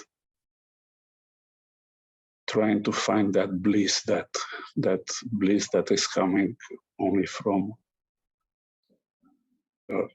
consciousness and from the stillness, that seeking of that bliss, it's coming from the ego, or is something that we are meant to do? Mm-hmm. Yeah, I think like seeking bliss, or the ego is always this dissatisfied thing that it's always wanting something other than what is. And the truth is that conditioned mind, the egoic mind, all it knows is the past. All it knows, because it's made up of past experience. So it actually, that conditioned mind actually doesn't know what awakening is. It can't know, because it all it has is its own past experiences, and awakening is not an experience. It's not, experiences happen within the conditioned self, but awakening is something different. It's a recognizing the truth of what we are. So I think all of that seeking is happening within the conditioned self. But I think there's something deeper than that draws us to the path of awakening. And in Zen, like they call it Hoshin, like the way seeking mind, or there's like this primordial kind of draw to recognize our source, to awaken to our true nature. And I think that is deeper than the conditioned mind. The conditioned mind, really all it wants, it might envision, some pleasurable state, or some big union, or whatever it's thinking. It's not that, but I think there's something deeper than that it's brought us to this meditation today. It's like this deep guidance that is bringing us back to the source. And so we feel this longing to return to our source, and then the conditioned mind jumps in and goes, okay, how do I do that? How do I make that happen?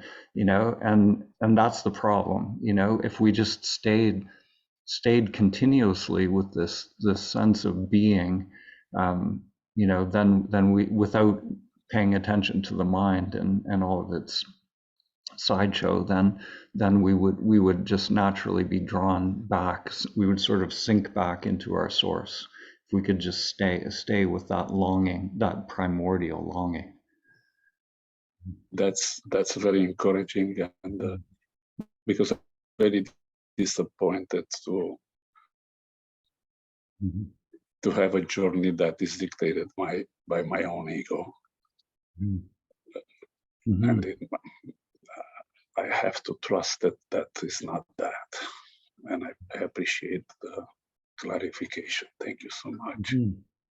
Yeah, I would totally recommend, if you put yourself into a self-inquiry retreat where it's the most, if you really are serious about it, conditions of no escape.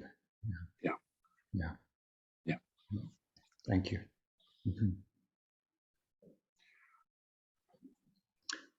Hi, Sandra.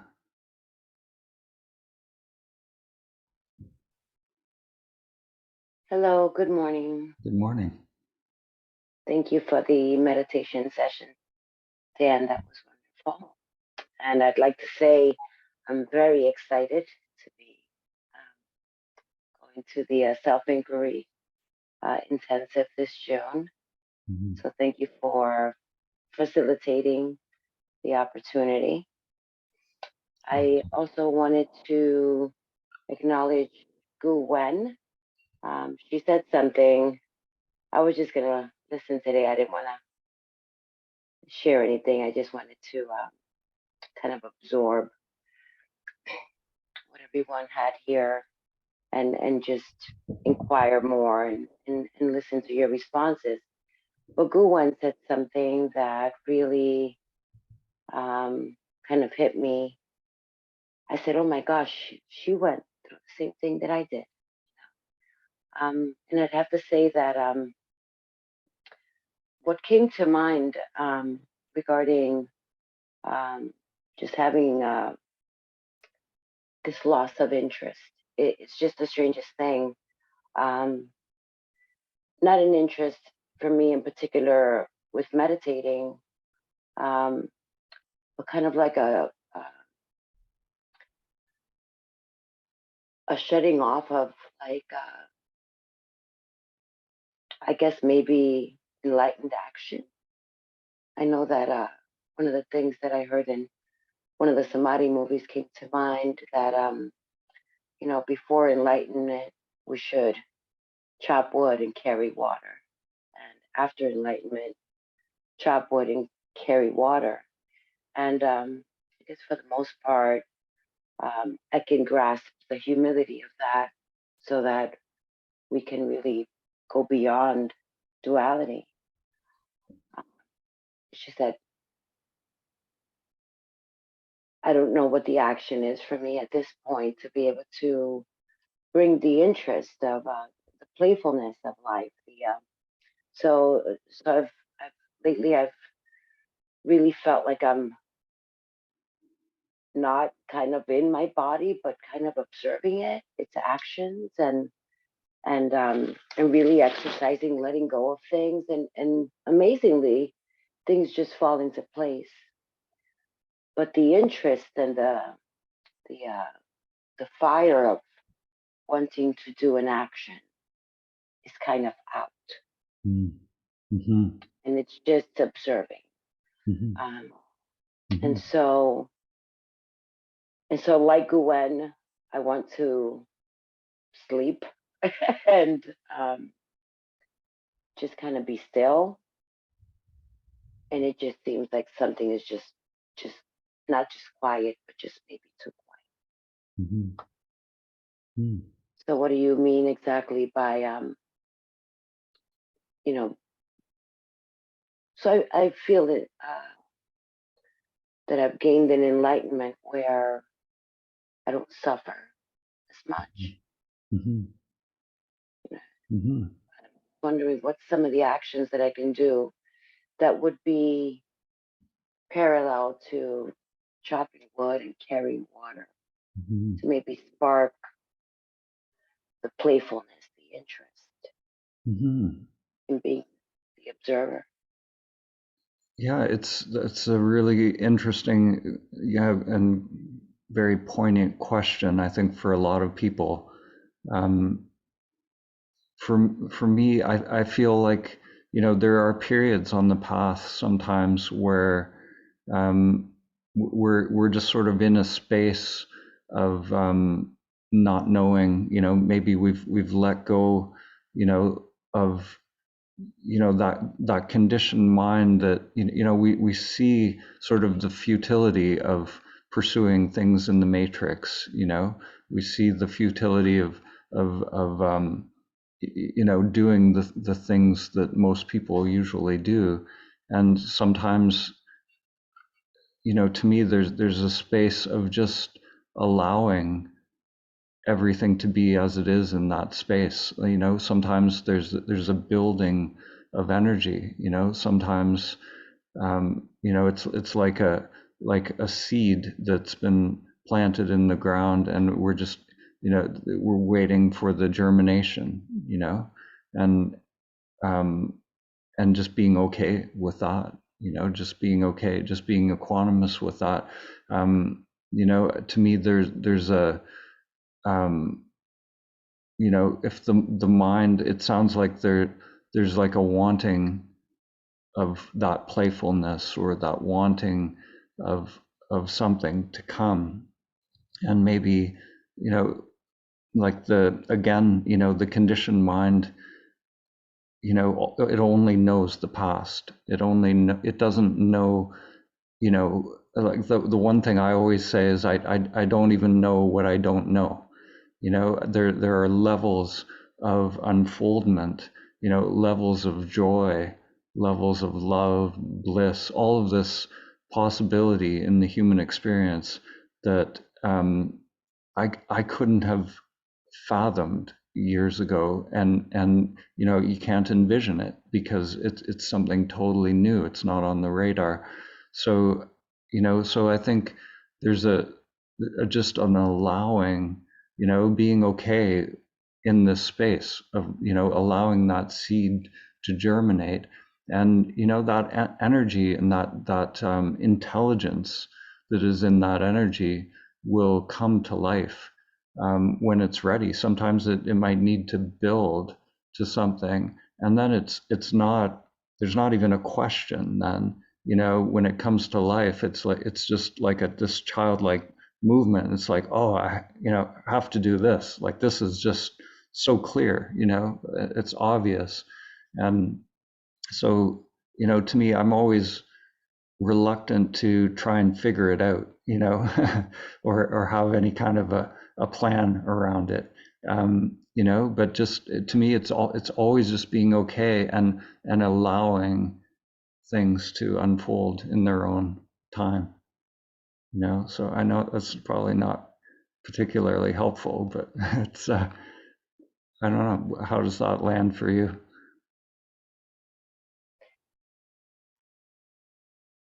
I guess that's okay. Maybe I'll just relax and wait, right? Just wait. Yeah, sometimes, I think in my life, like it's always better to, if we don't have a clear direction from our source, then it's better to wait, because any movement will just be the false self trying to do something.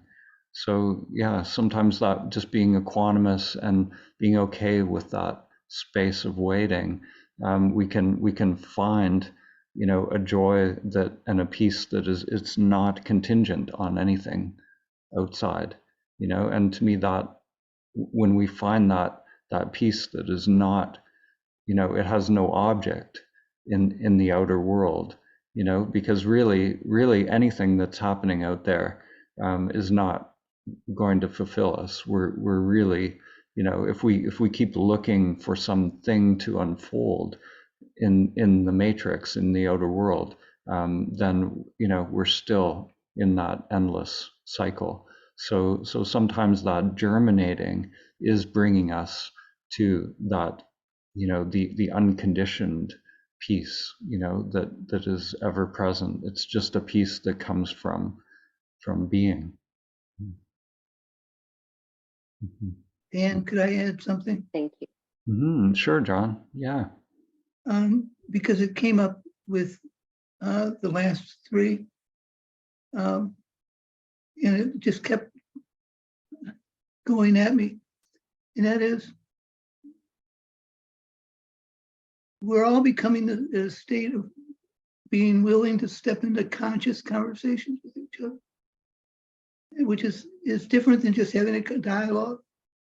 It's a conscious connection between our true nature and the true nature of that we are communicating with. And the more we go to conscious conversations, the more we understand where we're going. And just to help Sandra and Guru. I went through a very quick awakening, and it was started in 93, 94. Basically, its major effort was finished by 2003 or 4. I had some experiences, and when I went into a rest, complete rest, I needed to step back into the real world again, what was so-called real world. And in stepping back, that's when I learned more about where I was when I left the space. So having come to a point where you no longer want to do the things you felt would help you, that may be a good thing. But be prepared. It will hit you soon. And when that knowing comes, just hang on tight, because it's going to come for everybody at different times, at different moments, but probably more intensely than it has in the last couple of decades. Partly because we're here. What I mean by that is, I don't think we've ever been connected the way we've been connected in a global community through this avatar approach. We're all connected, and we're all going to connect more and more. So that's the key, is you may need to rest. And that rest is just so you can get ready to go. So just hang on tight, because we're coming, and so are you. Thanks, John. Thanks, John. Yeah. Yeah. My feeling is, I sometimes people will use words like, the dark night of the soul, or, whatever it is. It's like sometimes these, even the word depression, sometimes it's like, it has a negative connotation, but it's like we're going in to ourselves sometimes. The outer world is not necessarily how it's been. And yeah, like John was saying, like this, there's a process that's in play here. And And it's not depression. It's really kind of an absence of, just an absence of becoming conscious. I guess. Yeah. It's becoming conscious. Yeah.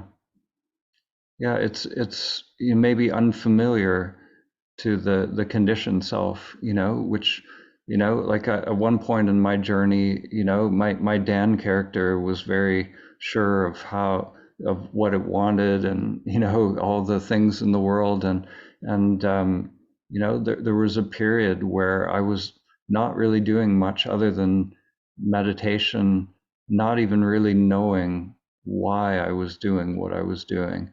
And for me, there was a sort of pulling back from life, and a period of time where, healing, sleeping, going inward, and, and the mind can be, asking, like, is this it? Like, is there anything more? Is there, something going to come out of this? And to me, it's a rich time to really know ourselves. When we're there's this invitation happening to just be. Is the question I would pose is there a completeness, a peace and a joy that is possible in this space that is not contingent on anything of the world?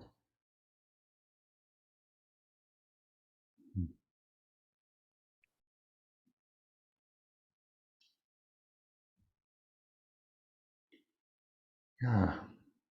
So I guess this is a good place to end. It was really I love John's sharing about how, this is a really rich time for these connections.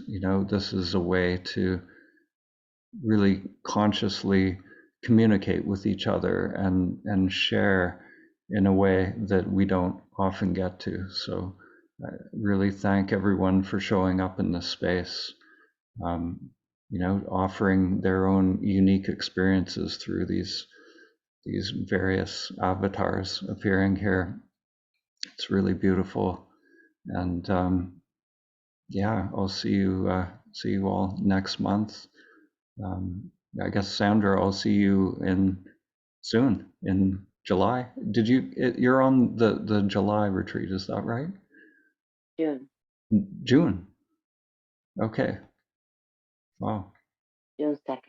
Oh, June. Oh, that's right. Okay. Awesome. Well, we'll see you very soon. Great. Yeah. Thank you. Okay. Thanks, everyone. Thank you. Thank you. Thank you, Dan. Thank you Bye-bye. so much. Bye-bye.